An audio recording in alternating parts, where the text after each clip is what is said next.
Hola a todos y bienvenidos a Espiando la Historia. El día de hoy vamos a hablar de algunos momentos históricos en los que México ha estado en el centro de la historia del mundo.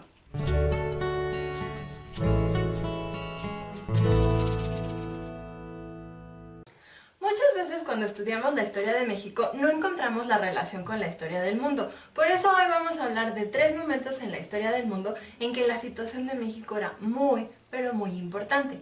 Nuestra primera parada está hace alrededor de 500 años.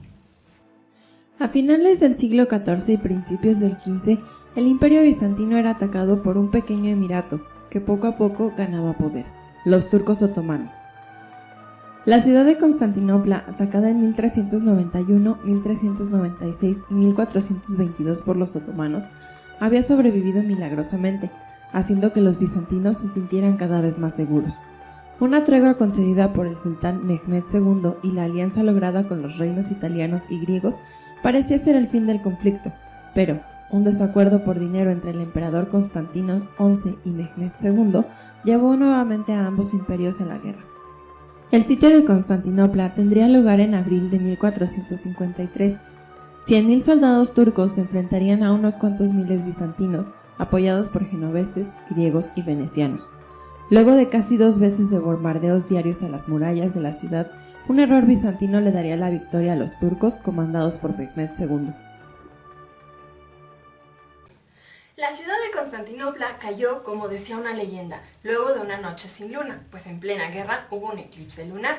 Las consecuencias de la caída de la ciudad se hicieron sentir en toda Europa, que a partir de ese momento ya no podría comerciar con Oriente, viéndose obligado a buscar nuevas formas de llegar a la India. Y con ello encontraron América. En un intento por llegar a las Indias, Cristóbal Colón descubrió en 1492 las Antillas, y en 1521 Hernán Cortés conquistó Tenochtitlan, llevando al establecimiento del virreinato de la Nueva España, que se convertiría en el centro comercial del mundo, cuando en 1565 Andrés de Urdaneta descubriera la Tornavuelta, la ruta para navegar ida y vuelta entre Manila y Nueva España. De modo que las mercancías asiáticas eran desembarcadas en Manila, en las nau de China, y llevadas en barco a Acapulco, donde eran desembarcadas y conducidas a través del camino real hasta Veracruz.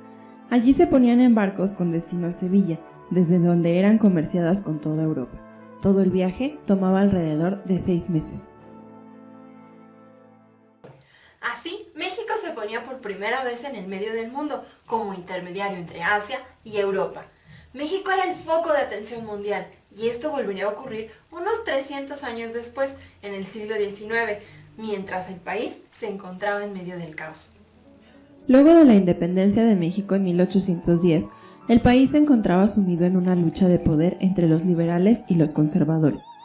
Aprovechando la situación, Francia invadió México en 1861. El plan de Napoleón III, emperador de Francia, era crear en México un imperio latino, que le ayudara a frenar el imperialismo de los Estados Unidos de América. A pesar de la derrota en Puebla el 5 de mayo de 1862, los franceses continuaron avanzando y tomaron la Ciudad de México. Ese mismo año llegaron Maximiliano y su esposa Carlota para gobernar México. La expedición de México de Maximiliano y Carlota pronto se volvió noticia, no solo en México, sino también en Europa, que estaba al pendiente de la guerra y los nuevos emperadores. El nuevo emperador mexicano había llegado por petición del Partido Conservador, sin embargo su tendencia era liberal. Esto, sumado a la guerra que los franceses luchaban contra los liberales, de la cual Maximiliano no se interesaba, debilitaron al joven imperio. Criticado por dedicar su tiempo a la construcción de museos y el embellecimiento de la Ciudad de México, el nuevo emperador también tomó acciones de gobierno que favorecían a las clases bajas, como restringir las horas de trabajo, abolir el trabajo para los niños y las tiendas de raya, cancelar las deudas a los campesinos, prohibir el castigo corporal, restaurar la propiedad comunal y la medida más radical de todas, ratificar las leyes de reforma de los liberales mexicanos. El interés por Maximiliano, Carlota y la expedición de México aumentó cuando el imperio comenzó a perder la guerra, y muy pronto también a sus aliados franceses. En Europa, la locura de la emperatriz y la condena a muerte de Maximiliano fueron grandes noticias, tanto que que el escritor de Los Miserables, Víctor Hugo, le escribió a Benito Juárez pidiéndole que perdonara la vida a Maximiliano. Y el pintor impresionista Edouard Manet inmortalizaría este hecho en una de sus obras. El último momento histórico del que hablaremos hoy se centra unos años después de la aventura de Maximiliano, en 1914, cuando la Gran Guerra estalló en Europa con el asesinato del archiduque Francisco Fernando, y México se hallaba sumido en la Revolución Mexicana, donde Venustiano Carranza, Pancho Villa y Emiliano Zapata luchaban contra la dictadura de Victoriano Huerta. Debido a la guerra, los países europeos requerían asegurar sus negocios y recursos que les permitieran ganar la guerra. La mayoría de los países vieron esa situación en México. Ingleses y estadounidenses tenían negocios de petróleo, ferrocarriles, electricidad, tranvías, minas, haciendas y bancos en México. Además, estando en el apogeo de la Segunda Revolución Industrial, Alemania y el resto de los combatientes de la Gran Guerra requerían asegurarse suministros de petróleo. Estas situaciones llevaron a que en México se gestara una genuina guerra de espías. Norteamericanos, ingleses, alemanes e incluso españoles tenían espías en México, dentro del gobierno de Huerta y en cada una de las facciones revolucionarias, con el propósito de lograr que el líder más maleable ganara y garantizara los derechos, propiedades y recursos que cada país quería. Y como los espías no estaban siendo suficiente, comenzaron acciones más radicales. En abril de 1914, los Estados Unidos toman el puerto de Veracruz para evitar que los alemanes le vendieran armas a Huerta. En respuesta, Alemania intensifica el espionaje para tratar de distraer a los Estados Unidos de la guerra en Europa. Y en 1917 envían el telegrama a Zimmermann, donde proponen una alianza con México. A cambio de su apoyo, Alemania ayudaría a México a retomar los territorios perdidos en la guerra contra Estados Unidos.